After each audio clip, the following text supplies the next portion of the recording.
Hi friends, welcome to sir రుచులు. మా husband lunch box చూపిస్తున్నానండి.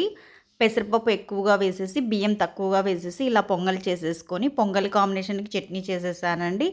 పొంగలి, చట్నీ కాంబినేషన్‌తో మార్నింగ్ టిఫిన్ అయిపోతే అయిపోయింది. తర్వాత లంచ్ క్యారియర్‌కొచ్చేసి నేను రైస్ పెట్టేసేసుకొని, ఈ రైస్‌నొచ్చేసి కొద్దిగా చల్లారనిచ్చామంటే మనకు చెమ్మనేది రాకోకుండా క్యారియర్ సర్దినప్పుడు రైస్ అనేది పొడి పొడిలాడుతూ నీట్‌గా ఉంటుంది.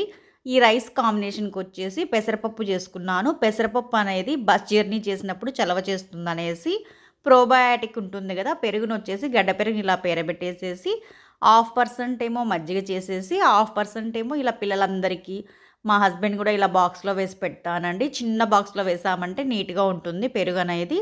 రైస్‌ని ఒక సైడ్ పెట్టేసేసి, పప్పును ఒక సైడ్ పెట్టేసేసాను. తాలింపుకొచ్చేసి ఇలా గోరుచిక్కుడుననేది చేసేసుకున్నానండి. తాలింపును గూడా ఒక సైడ్ రైస్ పెట్టేసేసి, ఒక సైడ్ తాలింపుని ఈ విధంగా పెట్టేస్తున్నాను. బాక్స్ వాళ్ళకి చిన్నగా ఉండాలి, అన్నీ సరిపోవాలి అన్నట్లుగా ప్రిఫర్ చేస్తారు. అందుకని మా హస్బెండ్‌కి ఇలా సర్దేసి పెట్టేశాను.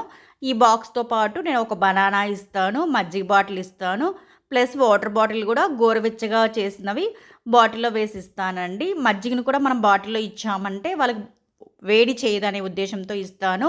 లైక్, షేర్ అండ్ సబ్స్క్రైబ్ అండి. Lunch box ready.